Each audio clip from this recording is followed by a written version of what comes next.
அனைவருக்கும் வணக்கம். நாம் இந்தியன் பாலிட்டி கிளாஸஸ் பார்த்துட்டு இருக்கோம். இந்த கிளாஸில் நாம பொலிட்டிக்கல் பார்ட்டிஸ் பற்றி பார்க்க போகிறோம். பொலிட்டிக்கல் பார்ட்டிஸ்னா என்ன? அரசியல் கட்சிகளை பற்றி பார்க்க போகிறோம். அரசியல் கட்சிகள் இந்தியாவில் அரசியல் கட்சிகள் வந்து எப்படி இருக்குது அப்படிங்கிறத பற்றி தான் நம்ம இந்த கிளாஸில் பார்க்க போகிறோம். அரசியல் கட்சிகளை பேஸ் ஆஃப் ஐடியாலஜி, அவங்களுடைய ஐடியாலஜியை பேஸ் பண்ணி பொலிட்டிக்கல் சயின்டிஸ்ட் வந்து 3 வகையாக பிரிக்கிறாங்க. ஒரு அரசியல் கட்சி இருக்குன்னு வச்சுங்களேன், அவங்களுடைய ஐடியாலஜி என்ன, அவங்களுடைய ஐடியாலஜியை பேஸ் பண்ணி 3 வகையாக பிரிக்கிறாங்களா. இந்திய லெவலில் இல்லை, உலக லெவல்லையே ஒரு 3 வகையாக பிரிக்கிறாங்கன்னு சொல்கிறாங்க. நாம் இந்திய லெவலில் ஒரு எக்ஸாம்பிளோட பார்ப்போம். First ideology basis. ஐடியாலஜி பேசிஸில் 3 வகை. ரேடிக்கல் பார்ட்டிஸ்னால் என்ன? தீவிர கட்சிகள்னு சொல்லுவாங்க. தீவிர கட்சிகளை லெஃப்டிஸ்ட்னு சொல்லுவாங்க, இடதுசாரிகள் அப்படின்னு சொல்லுவாங்க. இந்த கட்சிகள் என்ன? கம்யூனிஸ்ட் கட்சிகளை பெரும்பாலும் லெஃப்டிஸ்ட் கட்சிகள் சொல்லுவாங்க, அதாவது இடதுசாரி கட்சிகள்னு சொல்லுவாங்க. இந்தியாவில் சிபிஐ, சிபிஎம் இதெல்லாம் வந்து லெஃப்டிஸ்ட் கட்சி. இவங்களெல்லாம் வந்து ரேடிக்கல் கட்சிகள் சொல்லுவாங்க. தீவிர கட்சிகள், கம்யூனிசத்தை வந்து அடிப்படையாக கொண்ட கட்சிகள், எல்லாருக்கும் சமம் அப்படிங்கிற அந்த தத்துவத்தை சொல்லக்கூடிய கட்சிகள் இது வந்து ரேடிக்கல் பார்ட்டிஸ் அப்படின்னு சொல்கிறாங்க. அடுத்து வந்து லிபரல் பார்ட்டிஸ்னா என்ன? தாராள கட்சிகள்னா எல்லாரும் வந்து இவங்களுக்கும் பாதகம் இல்லாமல் இவங்களுக்கும் வந்து சென்டர் இருப்பாங்க இல்லையா, அவங்களுக்கு பேர் தான் வந்து லிபரல் பார்ட்டிஸ் சொல்லுவாங்க. இவங்க வந்து சென்ட்ரல் பார்ட்டிஸ், நடுநிலையாக இருக்காங்க. அவங்களுக்கு வந்து இந்த லெஃப்ட்டும் கிடையாது, ரைட்டும் கிடையாது, சென்ட்ரல் இருக்கக்கூடியவங்கள சென்ட்ரல் பார்ட்டின்னு சொல்லுவாங்க. இந்தியாவில் பார்க்கும்போது காங்கிரஸ் கட்சியை சென்ட்ரல் பார்ட்டின்னு சொல்லுவாங்க. இவங்க வந்து லெஃப்டிஸ்டா, இடதுசாரியா, வலதுசாரியா எதுவுமே கிடையாது, இவங்க வந்து சென்ட்ரலில் இருப்பாங்க. Reactionary and conservative. ரியாக்ஷனரினா என்ன? பிற்போக்குத்தனமான கொள்கைகள் உடையது. கன்சர்வேட்டிவ்னா வந்து பழமைவாதம். இந்த ரியாக்ஷனரி என்ன? பிற்போக்குத்தனமான, இன்னும் அதே பழைய புராணங்களை பாடிட்டு இருப்பாங்க இல்லையா, அந்த காலத்தில் இப்படி இருந்தாங்க, இதே விஷயங்களை கொண்டு வரணும். இந்த மாதிரியான பிற்போக்குத்தனமான பழமைவாத சிந்தனைகளை கொண்ட கட்சிகள் இருப்பாங்க இல்லையா, அவங்கள வந்து வலதுசாரிகள் கட்சின்னு சொல்லுவாங்க, ரைட் பார்ட்டிஸ் அப்படின்னு சொல்லுவாங்க.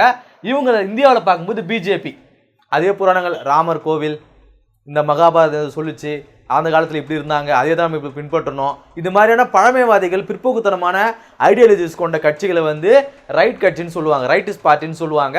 இது இந்திய லெவலில் உலகம் முழுக்க இது மாதிரியான கட்சிகள் இருக்குது. இவங்களெல்லாம் வந்து ரைட் பார்ட்டி, வலதுசாரிகள்னு சொல்லுவாங்க, இடதுசாரிகள்னு சொல்லுவாங்க. பாருங்கள், லெஃப்டிஸ்ட், ரைட்டிஸ்ட் அண்ட் சென்டர்னு சொல்லுவாங்க. இந்தியாவில் சிபிஐ, சிபிஎம்லாம் வந்து லெஃப்ட் இடதுசாரிகள் கட்சி. காங்கிரஸ் அப்படிங்கிறது நடுநிலையாக இருக்கக்கூடிய கட்சி. பிஜேபி அப்படிங்கிறது வந்து ரைட்டிஸ்ட் பார்ட்டி, அதாவது பிற்போக்குத்தனமான பழமைவாதியத்தை பேசக்கூடிய ஒரு கட்சி. அதாவது ஒருத்தன் வந்து உயர்ந்தவன், ஒருத்தன் தாழ்ந்தவன் அப்படிங்கிற அந்த மாதிரியான சிந்தனை கொண்ட கட்சிகளை ரியாக்ஷனரி அண்ட் கன்சர்வேட்டிவ் பார்ட்டிஸ்னு சொல்லுவாங்க. இது உலக அளவில் கூட இது மாதிரியான கட்சிகள் இருக்குது. அடுத்தது வந்து பார்ட்டி சிஸ்டம். அரசியல் கட்சிகளை 3 வகையாக வந்து பிரிக்கிறாங்க. அது இல்லாமல் 3 வகையாக பிரிக்கிறாங்க நாடுகள் பேசிஸில். ஒவ்வொரு நாட்டிலையும் இந்த பார்ட்டி சிஸ்டம் அப்படிங்கிறது எப்படி இருக்குது அப்படிங்கிறது அந்த வகையில் வந்து நாடுகளை 3ஆக பிரிக்கிறாங்க. பார்ட்டிஸ் கட்சிகளை 3ஆக பிரிக்கிறாங்க. மேலே பார்த்தது வந்து ஒரு கட்சி இருக்குது அப்படின்னா அந்த கட்சியை வந்து 3ஆக பிரிக்கிறாங்க. அதோடைய தன்மையை பொறுத்து 3ஆக பிரிக்கலாம். நாடுகளில் எப்படி இந்த கட்சிகள் இருக்குது வகைப்படுத்திருக்கு, நாடுகளை வந்து இந்த கட்சியின் அடிப்படையில் எப்படி வந்து வகைப்படுத்துகிறாங்க அப்படிங்கிறது நம்ம பார்க்க போகிறோம். பார்க்கும்போது உங்களுக்கு தெளிவாக புரியும். So 3 kind of party system. 1 party system, 2 party system, இல்லை வந்து மல்டி பார்ட்டி சிஸ்டம். இந்த 3 வகையில் தான் பிரிக்கிறாங்க. ஒரு நாட்டில் இருக்கக்கூடிய அந்த கட்சியுடைய அடிப்படையில் நாடுகள் வந்து 3 வகையாக பிரிக்கிறாங்க. 1 பார்ட்டி சிஸ்டம்னா என்ன? ஒரு நாட்டில் ஒரே ஒரு அரசியல் கட்சி மட்டும்தான் இருக்கும். எதிர்கட்சின்னு இருக்கவே இருக்காது. ஒரு நாட்டில் ஒரே கட்சினா அந்த கட்சியாக தான் ஆட்சியில் இருக்கும். ஸோ இதுதான் வந்து 1 பார்ட்டி சிஸ்டம்னு சொல்கிறாங்க. யூஎஸ்எஸ்ஆர், ரஷ்யா இருக்கு இல்லையா, யூஎஸ்எஸ்ஆர், ரஷ்யாவில் 1 பார்ட்டி சிஸ்டம். அதே போல் ஈஸ்ட் யூரோப்பியன் கண்ட்ரிஸ்னால் என்ன? உக்ரைன், செக் குடியரசு, இதெல்லாம் வந்து 1 பார்ட்டி சிஸ்டம் அப்படின்னு சொல்கிறாங்க. அந்த கட்சியில், அந்த நாட்டில் ஒரே ஒரு கட்சி தான் இருக்கும், எதிர்கட்சின்னு ஒன்று இருக்கவே இருக்காது. இங்கே எப்படி தமிழ்நாட்டில் டிஎம்கே அப்படிங்கிறது ஆட்சியில் இருக்கக்கூடிய கட்சி, ஏடிஎம்கே அப்படிங்கிறது வந்து எதிர்கட்சி அப்படின்ற மாதிரிலாம் கிடையாது. ஒரே கட்சி தான் இருக்கும் அந்த நாட்டில், அந்த கட்சி தான் தொடர்ந்து ஆட்சியில் இருக்கும் அப்படிங்கிறதுலாம் வந்து 1 பார்ட்டி சிஸ்டம் அப்படின்னு சொல்கிறாங்க. அடுத்து வந்து 2 பார்ட்டி சிஸ்டம் அப்படின்னா அந்த நாட்டில் 2 கட்சிகள் மட்டும்தான் இருக்கும். 2 கட்சி தான் இருக்கும் அந்த நாட்டில், வேறு எந்த கட்சிகளும் அந்த நாட்டில் வரக்கூடாது. ஸோ இது வந்து யூஎஸ்ஏ, அமெரிக்காவில் இந்த மாதிரி 2 பார்ட்டி சிஸ்டம் இருக்கும். அதே போல் பிரிட்டன், இங்கிலாந்துலேயும் அமெரிக்காவிலேயே 2 பார்ட்டி சிஸ்டம் இருக்குன்னு சொல்கிறாங்க. 2 பார்ட்டி வந்து அங்கே இருக்கும். இந்த பார்ட்டி இந்த 2 பார்ட்டி தான் வந்து எலெக்ஷன் நிற்க முடியும், புதுசாக ஒரு பார்ட்டி வந்து எலெக்ஷன் நிற்க முடியாது அப்படின்னு சொல்கிறாங்க. Democratic and republic. டெமோக்ராட்டிக் அப்படின்னு ஒரு கட்சி, ரிப்பப்ளிக்கன் அப்படின்னு ஒரு கட்சி, இந்த 2 கட்சிகள் தான் யூஎஸ்ஏல இருக்கும், அமெரிக்காவில் இருக்குன்னு சொல்கிறாங்க. அதே போல் பிரிட்டனில் கன்சர்வேட்டிவ் பார்ட்டி அண்ட் வந்து லேபர் பார்ட்டி, இது வந்து பிரிட்டனில் இருக்குன்னு சொல்கிறாங்க. ரீசெண்டாக வந்து 2 நாடுலேயும் வந்து எலெக்ஷன் வந்து நடந்துச்சு, அதை நீங்கள் பார்த்துருப்பீங்க. ஸோ இந்த 2 கட்சிகள் பேரையும் நம்ம அடிக்கடி நியூஸில் வந்து தொடர்ச்சியாக வந்து பார்த்துட்டே இருப்போம். அடுத்தா வந்து multi party system. Multi party சிஸ்டம்னா என்ன? இந்த நாடுகளில் எல்லா கட்சி இருக்கும், என் நம்பர் ஆஃப் கட்சிஸ் இருக்கும், யார் வேணாலும் கட்சியில் ஆரம்பிக்கலாம் அப்படிங்கிற அந்த ஃபெசிலிட்டி இருக்கக்கூடிய நாடுகளை மல்டி பார்ட்டி சிஸ்டம்னு சொல்லுவாங்க. பிரான்ஸ், சுவிட்சர்லாந்து அண்ட் இட்டாலி, இந்த 3 நாடு, இந்த மாதிரியான நாடுகளில், இந்த 3 நாடுகள் மட்டும் இல்லை, நிறைய நாடுகளில் இந்த மாதிரியான மல்டி பார்ட்டி சிஸ்டம் இருக்குது. ஸோ நம்ம எக்ஸாம்பிளாக ஒரு 3 நாடுகளை பார்க்குறோம். இப்போ பிரான்ஸ் அண்ட் சுவிட்சர்லாந்து அண்ட் இட்டாலியில் மல்டி பார்ட்டி சிஸ்டம் இருக்குது அப்படிங்கிறது நம்ம இங்கே பார்க்குறோம். இந்தியாவில் இந்த பார்ட்டி சிஸ்டம் எப்படி இருக்குது அப்படிங்கிறத பற்றி நம்ம பார்க்க போகிறோம். இந்தியாவில் மல்டி பார்ட்டி சிஸ்டம், யார் வேணுனாலும் கட்சி ஆரம்பிக்கலாம். நீங்களோ நானும் யாராக இருந்தாலும் கட்சியில் ஆரம்பிக்கலாம். உலகத்திலேயே அதிகப்படியான அரசியல் கட்சிகளை கொண்ட நாடு எதுனா இந்தியா தான். வேர்ல்ட்ஸ் லார்ஜஸ்ட் அதிகப்படியான அரசியல் கட்சிகள் இருக்கக்கூடிய நாடு எது? இந்தியா தான் அப்படின்னு சொல்கிறாங்க. அதே போல் ஒன் டாமினன்ட் பார்ட்டி சிஸ்டம் 1967 வரைக்கும் ஒரே ஒரு கட்சி தான் டாமினன்ட் கட்சியாக இருந்தது இந்தியாவில். எது? காங்கிரஸ் மட்டும்தான். 1967 தான் ஒரு கட்சி, காங்கிரஸ் மட்டும்தான் யூனியன்லேயும் ஸ்டேட்லேயும் வந்து ஆட்சியில் இருந்துச்சு. யூனியன் லெவலில் பார்த்தாலும் ஒரே கட்சி தான், ஸ்டேட்லேயும் வந்து அந்த கட்சி தான் ஆட்சியில் இருந்தது, யூனியனில் அந்த கட்சிகள் தான் ஆட்சியில் இருந்தது. அந்த மாதிரி டாமினன்ட் கட்சி யார் இருந்தது? காங்கிரஸ் தான் இருந்தது 1967 வரைக்கும். அது பிறகு நிறைய மாநில கட்சிகள் வந்து உருவாக ஆரம்பிச்சிச்சு அப்படின்னு சொல்கிறாங்க. அடுத்து வந்து லேக் ஆஃப் கிளியர் ஐடியாலஜி. இந்தியாவில் இருக்கக்கூடிய அரசியல் கட்சிகள், பல என் நம்பர் ஆஃப் அரசியல் கட்சிகள் இருந்தாலும் அவங்களுக்கு ஐடியாலஜி எதாவது இருக்கா, அவங்களுடைய கொள்கைகள் எதாவது இருக்கா, இந்த என்னுடைய அரசியல் கட்சியுடைய கொள்கை இதுதான் அப்படின்னு எல்லா கட்சிகளாலும் சொல்ல முடியல. ஒரு குறிப்பிட்ட கட்சிகளால் மட்டும்தான் சொல்ல முடிஞ்சுது. உதாரணத்துக்கு பிஜேபி அப்படிங்கிறது பிற்போக்குத்தனமான அந்த கட்சியாக இருந்தாலும், அந்த ஐடியாலஜி கொண்ட கட்சியாக இருந்தாலும், அதோட ஐடியாலஜி அப்படிங்கிறது ரியாக்ஷனரியாக இருந்தாலும், கன்சர்வேட்டிவாக இருந்தாலும், பிற்போக்குத்தனமாக இருந்தாலும், அதே போல் பழமைவாத கட்சியாக இருந்தாலும் அதுக்குன்னு ஒரு ஐடியாலஜி இருக்குது இல்லையா? ஆனால் அது மாதிரி எல்லா சிஸ்டம் எல்லா பார்ட்டியாலும் வந்து சொல்ல முடியல. இப்போ சிபிஐஎம் ஆகட்டும், ஒரு கம்யூனிஸ்ட் கட்சி ஆகட்டும், கம்யூனிசம் அப்படிங்கிறது அவங்களுடைய ஐடியாலஜி. ஆனால் அது மாதிரியான எல்லா கட்சிகளையும் சொல்ல முடியல. அவங்க ஐடியாலஜி அப்படிங்கிறது எல்லா கட்சிகளையும் சொல்ல முடியும், இன்க்ளூடிங் காங்கிரஸையும் சொல்கிறாங்க. காங்கிரஸுக்கு அப்படின்னு சொல்லிட்டு ஒரு தனியான ஒரு ஐடியாலஜியே இல்லை அப்படின்னு சொல்கிறாங்க எல்லா பார்ட்டியுமே, except BJP and CPI and CPM தவிர்த்து எல்லா கட்சிகளும் ஐடியாலஜியே இல்லைன்னு சொல்கிறாங்க. இந்த கட்சிகள் வந்து எப்படி பேஸ் பண்ணியிருக்காங்கன்னா இஷ்யூ பேஸ்டாக தான் இருக்குது.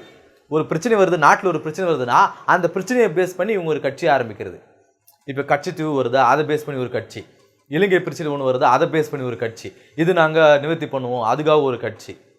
இப்படி ஒரு பிரச்சனையை சார்ந்த இஷ்யூ பேஸில் தான் வந்து கட்சிகள் வந்து உருவாகுதே தவிர்த்து ஐடியாலஜி பேஸில் கட்சிகள் உருவாக்க மாட்டேங்குது அப்படின்னு சொல்கிறாங்க. நோ ஐடியாலஜி பேஸ்ட், இஷ்யூ பேஸில் தான் கட்சிகள் உருவாகுதுன்னு சொல்கிறாங்க. அதே போல் பர்சனாலிட்டிக்கல், இந்தியாவில் இருக்கக்கூடிய அனதர் பிரச்சனை, இந்த பார்ட்டியில் இருக்கக்கூடிய அனதர் பிரச்சனை என்ன அப்படின்னா பர்சனாலிட்டிக்கல். ஒரு கட்சி இருக்குது அப்படின்னா அந்த கட்சியுடைய கொள்கைகள், ஐடியாலஜி என்ன, மேனிஃபெஸ்டோ என்ன, இதை பேஸ் பண்ணி அந்த கட்சியில் அந்த மெம்பர்ஸ்லாம் வந்து ஜாயின் பண்ணுறாங்கன்னா கிடையாது. இப்போது பர்சனாலிட்டி பேஸ்ட், இந்த கட்சியில் வந்து ஒரு ஒரு ஒரு மிக பிரபலமான ஒரு ஆக்டர் இருக்கார், அவர் வந்து மிகப்பெரிய ஆள் அப்படின்னா அவருக்காக தான் ஓட்டு போடுறாங்களே தவிர்த்து அவங்களுடைய சிந்தனை என்ன அதை பேஸ் பண்ணி யாரும் ஓட்டு போட மாட்டேன்றாங்க. அது அவங்க பின்னாடி வந்து ஃபாலோவர்ஸ் இருக்க மாட்டேன்றாங்க. அதுதான் சொல்கிறாங்க. லீடர் ரேதர் தென் மேனிஃபெஸ்டோ, அவங்களுடைய கொள்கைகளும் மேனிஃபெஸ்டோவை தாண்டி அந்த லீடர் மேலே இருக்கிற கிரேஸ் தான் அவங்களுக்கு அந்த மேலே தான் வந்து ஓட்டிங் போதே தவிர்த்து அவருடைய ஐடியாலஜி சார்ந்து அந்த அந்த அந்த ஓட்டிங் அப்படிங்கிறது வந்து இருக்க மாட்டேங்குது இந்தியாவில் அப்படின்னு சொல்லிட்டு, ஃபாலோவர்ஸ் அப்படிங்கிறது அந்த கிரேஸ் அப்படிங்கிறது இருக்க மாட்டேங்குது அப்படின்னு சொல்கிறாங்க. அடுத்த வந்து எமர்ஜென்ஸ் ஆஃப் ரீஜனல் பார்ட்டிஸ். முன்னாடி வந்து நேஷனல் பார்ட்டிஸ் தான் வந்து இருந்தாங்க. 1967 அந்த பீரியடுக்கு அப்புறம் தான் நிறைய ரீஜனல் பார்ட்டிஸ் வந்து உருவாக ஆரம்பித்தாங்க மாநிலங்களில். இப்போ தான் 1967 பார்த்தீங்கன்னா ஸ்டேட்டில் வந்து டிஎம்கேவுடைய பவர் வந்திருக்கும். இப்போ பாருங்கள் லேட்டஸ்ட்டாக எலெக்ஷனில், இந்த கடந்த எலெக்ஷனில் 2024 எலெக்ஷனில் பீகாரும் அண்டு ஆந்திராவுடைய அந்த ஸ்டேட் கட்சிகள் வந்து இந்த இந்தியாவில் நடந்த அந்த எலெக்ஷனில் வந்து எந்த அளவுக்கு ஆட்டி படிச்சதுன்னு நம்ம பார்த்துருப்போம். அரசில் அந்த அவங்க வந்து பார்ட்டியில் வந்து அந்த கவர்மெண்ட் வந்து அமைக்கணும் அப்படின்னா இந்த 2 கட்சிகளுடைய, இந்த ஸ்டேட் கட்சிகளுடைய ஆதரவு இருந்தால் தான் அவங்களோட அரசாங்கம் அமைக்க முடியும் அப்படிங்கிற அந்த நிலை வந்துச்சா இல்லையா? ஸோ அவங்களுக்காக நிறைய வந்து நாங்கள் பண்ணுறோம், சலுகைகள் கொடுக்குறோன்றதுக்கு பிறகு தான் அந்த 2 கட்சிகளும் வந்து பிஜேபியோட வந்து அலையன்ஸ் வச்சு இன்றைக்கி வந்து ஆட்சியில் அமர்ந்திருக்காங்க இல்லையா? ஸோ இந்த ஸ்டேட் கட்சிகளுடைய அந்த எமர்ஜென்ஸ் அப்படிங்கிறது இப்போ சமீப காலமாக ரொம்ப அதிகமாக இருக்குது. அதுவும் வந்து வளர்ச்சி அப்படின்றது மாதிரி இங்கே பார்க்குறோம். Significant role in nowadays state parties அப்படிங்கிறது, மாநில கட்சிகள் அப்படிங்கிறது ஒரு சிக்னிஃபிகண்டான ரோலை நேஷனல் லெவலில் வந்து ஏற்படுத்துது அப்படிங்கிறது பார்த்தோம். அதுக்கு உதாரணம் தான் வந்து லாஸ்ட்டாக நடந்த எலெக்ஷன் அப்படிங்கிறது நம்ம பார்த்துருப்போம். அடுத்த வந்து ரெக்கக்னேஷன் ஆஃப் பார்ட்டிஸ், ஒரு கட்சியை வந்து ரெக்கக்னைஸ் பண்ணுறது, நேஷனல் பார்ட்டியா இல்லை வந்து ஸ்டேட் பார்ட்டியா இல்லை ரிஜிஸ்டர்ட் பார்ட்டியா இல்லை அன்ரிஜிஸ்டர்ட் பார்ட்டியா அப்படிங்கிறத ரெக்கக்னைஸ் பண்ணணும் இந்தியாவில். இது யார் ரெக்கக்னைஸ் பண்ணுவாங்க? எலெக்ஷன் கமிஷனர் தான். ஒரு கட்சி வந்து அங்கீகரிக்கக்கூடிய அந்த அதிகாரம் யாருக்கு இருக்கக்கூடியது? எலெக்ஷன் கமிஷன் தான் இருக்குது. ஒரு கட்சி அப்படிங்கிறது நேஷனல் பார்ட்டியா ஸ்டேட் பார்ட்டியா இல்லை வந்து அங்கீகாரம் பெற்ற பார்ட்டியா அப்படிங்கிறத எலெக்ஷன் கமிஷன் தான் வந்து அவங்களுக்கு வந்து அங்கீகாரம் கொடுக்கும் அப்படின்னு சொல்கிறாங்க. இந்த ஒரு கட்சி வந்து நேஷனல் பார்ட்டியாவோ இல்லை ஸ்டேட் பார்ட்டியாவோ இந்த அங்கீகாரம் கொடுக்கணும் இல்லையா? இது எதுக்காக இந்த அங்கீகாரம் வாங்குறாங்க அப்படின்னா சில சலுகைகள் இருக்குது, அதன் மூலமாக சில சலுகைகள் இருக்குது அப்படின்றது சொல்கிறாங்க. அதில் ஒரு சலுகைகள் தான் ரிசர்வ் சிம்பிள். ஒரு நேஷனல் பார்ட்டியாவோ ஒரு ஸ்டேட் பார்ட்டியோ நம்ம வந்து அங்கீகாரம் ரிஜிஸ்டர் பண்ணப்பட்டோம், ரெகக்னேஷன் பண்ணப்பட்டோம் அப்படின்னா அவங்களுக்காக டெடிகேட்டாக ஒரு சிம்பிள் வந்து கொடுத்துருப்பாங்க. இப்போ டிஎம்கே அப்படின்னா அது வந்து ஒரு ரெகக்னைஸ் பண்ணப்பட்ட ஒரு பார்ட்டி அப்படிங்கிறதால அந்த உதயசூரியன் அப்படிங்கிற அந்த சின்னத்தை யாரும் வந்து பயன்படுத்த முடியாது. அதே போல தான் ரெட்டை இலை. ஸோ அந்த சின்னம்ன்றது யாருக்கு வேணும் அப்படின்னு சொல்லி ரீசெண்டாக வந்து கேஸ்லாம் நடந்துச்சு, அது நம்ம பார்த்துருப்போம். இப்போ நேஷனல் லெவலில் அப்படின்னு பார்க்கும்பொழுது காங்கிரஸுக்கு ஒரு சின்னம், பிஜேபிக்கு அப்படின்னு ஒரு சின்னம், இது மாதிரியான சின்னங்களை வந்து ரிஜிஸ்டர் பண்ணிட்டாங்க அப்படின்னா அந்த சின்னத்தை வந்து யாரும் யூஸ் பண்ண முடியாது. இன்கேஸ் அந்த சின்னத்தை வந்து அவங்க வந்து அந்த நேஷனல் பார்ட்டியாவோ ஸ்டேட் பார்ட்டியாவோ ரெக்கக்னைஸ் பண்ணலை அப்படின்னா அந்த சின்னத்தை வந்து யார் வேணால் யூஸ் பண்ணிக்கலாம். இப்போ உதாரணத்துக்கு லேட்டஸ்ட் எலெக்ஷனில் நாம் தமிழர் கட்சியுடைய சின்னம் எதுவாக இருந்தது? கரு விவசாய சின்னமாக இருந்தது. ஆனால் வந்து அது ரெக்கக்னைஸ் பண்ணப்பட்ட ஒரு பார்ட்டி இல்லை. ஸோ அதனால் என்ன ஆச்சு? அந்த சின்னத்தை வேறு ஸ்டேட் இருக்கக்கூடிய ஒரு ஆள் வந்து எடுத்துட்டாங்க, அந்த கட்சி வந்து எடுத்துக்கிட்டாங்க. இப்போ இவங்க என்ன பண்ணாங்க? வேறு சின்னத்துக்கு போயிட்டாங்க. இதே வந்து ரெக்கக்னைஸ் பண்ணப்பட்ட ஒரு பார்ட்டியாக இருந்தால் அந்த சின்னத்தை வந்து யாரும் யூஸ் பண்ண முடியாது, அந்த கட்சி தான் வந்து யூஸ் பண்ண முடியும். ஸோ இது இந்த ரீசெண்ட் எலெக்ஷனில் நம்ம அதை பார்த்தோம், இஷ்யூ வந்துச்சு. அதான் அவங்க மைக் சின்னத்தை வந்து யூஸ் பண்ணாங்கிறத நம்ம ரீசெண்டாக வந்து பார்த்தோம். ஸோ இந்த ரெக்கக்னைஸ் ஒரு பார்ட்டி வந்து ரெக்கக்னைஸ் பண்ணணும் அப்படின்னா சில க்ரைட்டீரியா வந்து வச்சுருக்காங்க. என்னென்னு பார்ப்போம். நேஷனல் பார்ட்டியாக இருக்கணும் அப்படின்னா, நேஷனல் பார்ட்டியாக ஒரு கட்சி வந்து அங்கீகரிக்கப்படணும் அப்படின்னா 6% ஓட்டை 4 ஸ்டேட்லேயோ இல்லை அதுக்கு மேற்பட்ட ஸ்டேட்லேயோ ஒரு லோக்சபா எலெக்ஷனில் வந்து அவங்க பெறணும். ஒரு கட்சி அப்படிங்கிறது ஒரு லோக்சபா எலெக்ஷனில் 4 இல்லைனா அதுக்கு மேற்பட்ட ஸ்டேட்டில் 6% ஓட்டு வந்து அவங்க பெற்றிருக்கணும். அடிஷன் ஆஃப் 4 சீட்டு வந்து வின் பண்ணியிருக்கணும். 4 சீட்டு வந்து வின் பண்ணியிருக்கணும். அடுத்த இன்னொரு க்ரைட்டீரியா என்ன அப்படின்னா 2% வந்து சீட்டு வந்து வின் பண்ணியிருக்கணும். லோக்சபா எலெக்ஷனில் இருக்கக்கூடிய 2% சீட்டு வந்து வின் பண்ணியிருக்கணும். இது 6% ஓட்டு, இந்த 2% சீட்டு. அதாவது வந்து என்னென்னா எம்பி செலெக்ஷன், ஒரு 2% எம்பி பதவிகளை வந்து அவங்க ஜெயிச்சிருக்கணும். இது வந்து 6% ஓட்டு வாங்கினா போதும். அடுத்த வந்து ரெக்கக்னைஸ்டு பார்ட்டியின் 4 ஸ்டேட், 4 ஸ்டேட்டில் அது வந்து ஸ்டேட் கட்சியாக வந்து ரெக்கக்னைஸ் பண்ணப்பட்டிருக்கணும். இப்போ 4 ஸ்டேட்னா என்ன? தமிழ்நாடு, கேரளா, கர்நாடகா, ஆந்திரா, இந்த மாதிரி 4 ஸ்டேட்டில் அது வந்து ஸ்டேட் பார்ட்டியாக இருக்கணும். நான் குறிப்பிட்டு இந்த ஸ்டேட்டில் மட்டும் சொல்கிறேன், மற்ற எந்த ஸ்டேட் இந்தியாவில் இருக்கக்கூடிய எந்த 4 ஸ்டேட்டாக இருந்தாலும் அது வந்து ரெக்கக்னைஸ் பண்ணப்பட்ட ஸ்டேட் பார்ட்டியாக இருக்கணும் அப்படின்னு சொல்கிறாங்க. அடுத்த வந்து ஒரு ஸ்டேட் பார்ட்டியாக ரெக்கக்னைஸ் அங்கீகாரம் பெறணும் அப்படின்னா அதுக்கு சில க்ரைட்டீரியா சொல்லியிருக்காங்க. 6% ஓட்டு, ஒரு அசம்பிளி எலெக்ஷனில் 6% வாக்கு வந்து அவங்க பெற்றிருக்கணும். அடிஷன் ஆஃப் 2% வாக்கு வந்து 2% எம்எல்ஏ சீட்டு வந்து அவங்க வந்து வின் பண்ணியிருக்கணும். அடுத்த வந்து 6% ஓட்டு வந்து லோக்சபா எலெக்ஷனில் வந்து எடுத்திருக்கணும். அடிஷன் ஆஃப் 1 சீட், ஒரு எம்பி சீட்டை வந்து அவங்க வின் பண்ணியிருக்கணும். அடுத்த வந்து 3% சீட் அசம்பிளி எலெக்ஷனில் 3% எம்எல்ஏ சீட், எம்எல்ஏ வந்து 3% எம்எல்ஏ சீட்டு வந்து அவங்க வந்து வின் பண்ணியிருக்கணும். அடுத்ததா 8% ஓட் லோக்சபா இல்லை அசம்பிளி எலெக்ஷனில் 8% ஓட்டு வந்து இவங்க பெற்றிருக்கணும். ஸோ இதை பேஸ் பண்ணி தான் ரீசெண்டாக வந்து எலெக்ஷனில் நாம் தமிழர் கட்சி வந்து ஒரு ரெக்கக்னைஸ் பண்ணப்பட்ட ஒரு பார்ட்டியை வந்து அங்கீகாரம் பண்ணியிருப்பாங்க. ஸோ அதனால தான் வந்து அவங்க சிறப்பாக வந்து கொண்டாடி இருப்பாங்க. நாங்கள் வந்து ஒரு ரெக்கக்னைஸ் பண்ண அங்கீகாரம் பெற்ற ஒரு பார்ட்டியாக வந்து நாங்கள் இருக்கிறோம் அப்படிங்கிறத அந்த ஒரு விஷயம் வந்து இந்த ரீசெண்ட் எலெக்ஷனில் வந்துச்சு. ஸோ 8% வாக்கு அப்படிங்கிறது லோக்சபா எலெக்ஷன்லையோ இல்லை அசம்பிளி எலெக்ஷன்லையோ அவங்க பெற்றிருந்தால் அவங்க அங்கீகரிக்கப்பட்ட ரெக்கக்னைஸ் பண்ணப்பட்ட ஒரு பார்ட்டியாக வந்து இருப்பாங்க அப்படின்னு நம்ம இங்கே பார்க்குறோம். ஸோ இந்த க்ரைட்டீரியா பிரேசஸில் நம்ம பார்க்கும்பொழுது 1952 மொத்தம் 14 நேஷனல் பார்ட்டிஸ் இருந்துச்சான். அப்போது 1952 மொத்தம் வந்து 14 நேஷனல் பார்ட்டிஸ் இருந்தாங்க, 39 ஸ்டேட் பார்ட்டிஸ் இருந்தாங்க. 1952 14 நேஷனல் பார்ட்டிஸ் இருந்தாங்க, 39 ஸ்டேட் பார்ட்டிஸ் இருந்தாங்க. இப்போ 2019 7 நேஷனல் பார்ட்டிஸும் 52 ஸ்டேட் பார்ட்டிஸும் இருக்காங்க. ஸோ இந்த க்ரைட்டீரியா பேசிஸில் 2019 7 நேஷனல் பார்ட்டிஸும் 52 ஸ்டேட் பார்ட்டிஸும் இருக்குன்ட்டு நம்ம பார்க்குறோம். இந்த கிளாஸ் இல்லாமல் பொலிட்டிக்கல் பார்ட்டிஸை பற்றி பார்த்தோம், அதாவது அரசியல் கட்சிகளை பற்றி பார்த்தோம். இந்தியாவில் அரசியல் கட்சிகளுடைய அந்த தன்மை என்ன, எந்த வகையில் நம்ம பிரிச்சிருக்காங்க, உலக லெவலில் இந்த பொலிட்டிக்கல் பார்ட்டிஸ் அப்படிங்கிறது எப்படி இருக்குது அப்படிங்கிறத இந்த கிளாஸில் பார்த்தோம்.